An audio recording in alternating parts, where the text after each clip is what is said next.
Welcome to my channel on the best of fantasy.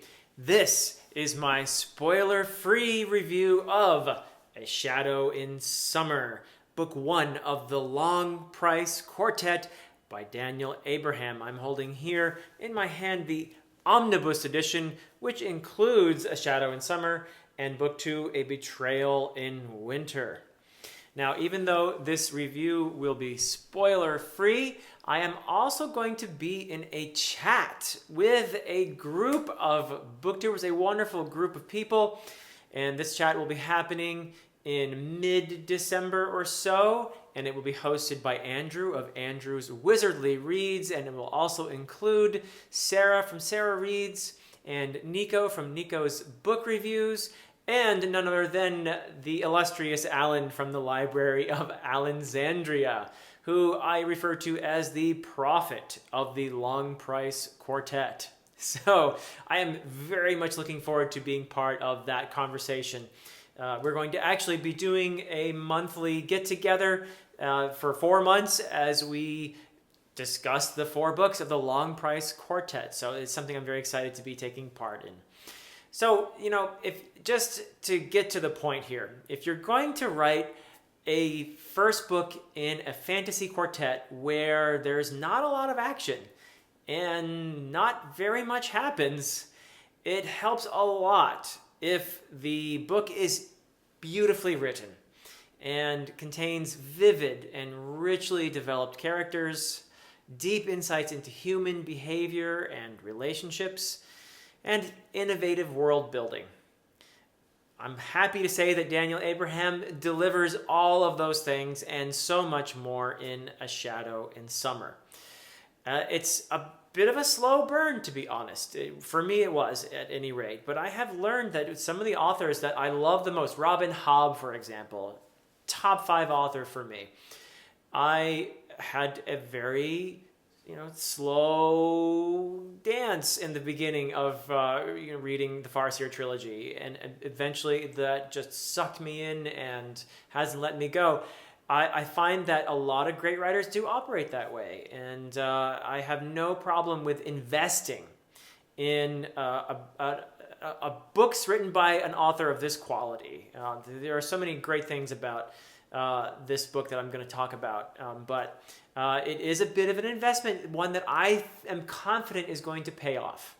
So there is a plot, by the way, of course. Some things do happen. There is a plot that is actually fairly intriguing. There is some real intrigue in the plot. It does contain a few surprises as well. Not that nothing happens at all, and there are certainly hints that this is all going to lead to something much bigger. And so that it is going somewhere. I do have the sense that it is going somewhere. But this is a book that, with all the character development and the world building, is asking the reader to trust in the author and where the author is going.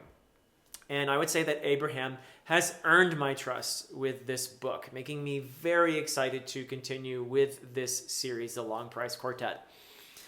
I want to talk about the prose a little bit, because this is something that I actually admire a lot about this book. Daniel Abraham's prose it's really quite effective in that it doesn't call attention to itself, but it often conveys moments of intense beauty. It's the prose in that sense is a good counterpoint. These moments of beauty are really a great counterpoint to the often melancholy tone of the book. This is a book about loss. This is a book about paths not taken. This is a book about the thrill and the pain of love. It's about the loss of innocence that we trade for maturity. And it's about what we gain and what we leave behind with each relationship. So that is something that Abraham has some really powerful insights into humanity, the way we work, what makes us tick, and how we relate to one another. And I really appreciate that a lot. And it all happens in a world that is richly sketched, despite the fairly minimal amount of exposition. And the exposition is pretty unobtrusive, I would say. So very effectively done.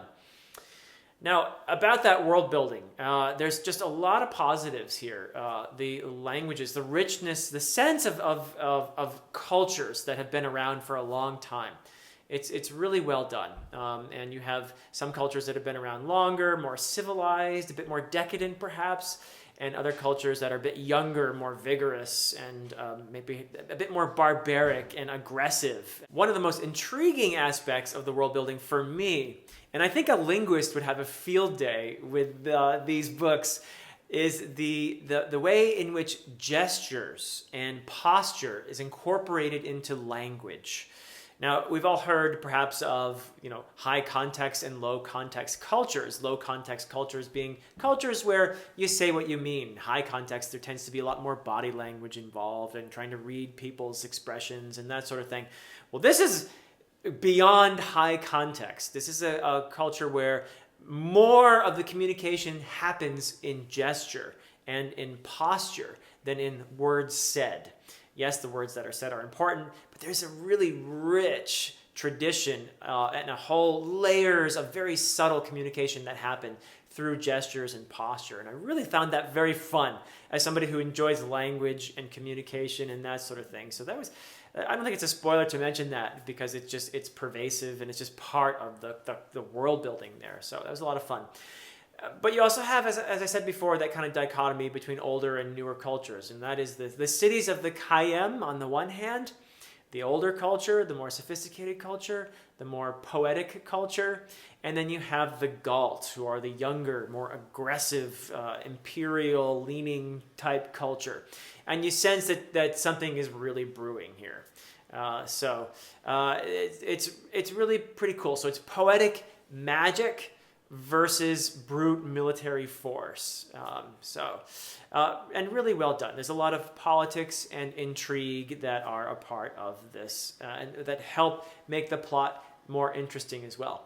In regard to the characters, there is a fairly small cast, but there is also an intensity in the character development and in the relationships between the characters, something that I really appreciated. This is a study in human nature in some ways.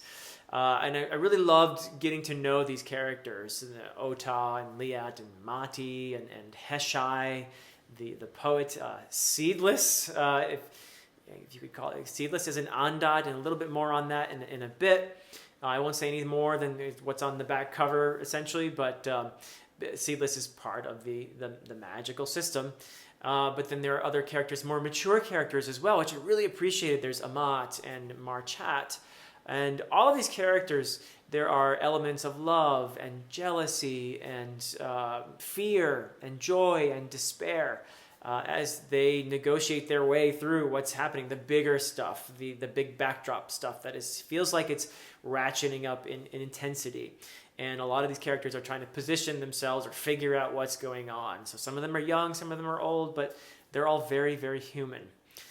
And amidst all this, there is the magic, which I mentioned briefly there. So the magic is wonderful. What Abraham has done here is pretty original, and yet there is a nod to something very ancient, which is the notion that poets are in some way creators. They are shapers, to use the Old English word, that they are involved in a kind of world building of their own when they weave a story. So it's an old idea, of course, but Abraham gives a nice new spin on it. And at the heart of the magical system are what are called andats, and these are the creations of poets. These creations have godlike powers, and they are at the center of the politics, being so powerful as well. The politics within the Kayem cities, and also in terms of how they negotiate their way with other powers outside, such as the Galt. So these andats, the products, they are products of the poet's imagination, and they are as beautiful and as flawed as the minds that produce them, as they're poetic creators, as humans, and they're just as likely to chafe at the bonds that seem to be intrinsic to life. So I really enjoyed the magical system, loved the characters, the world building is just rich and intriguing. There's a lot to love about this, and even I didn't mind so much the fact that it was a bit slow in terms of the pace at first, and that not a lot of action occurs. I really did enjoy this, just immersing myself in this book. And I have a feeling things are going to get a bit busier in the next book as well, that the stakes are going to be higher and higher and the intensity even greater. So I'm very much looking forward to continuing with the Long Price Quartet and to the future discussions as well. And that's it from me for now. Until next time.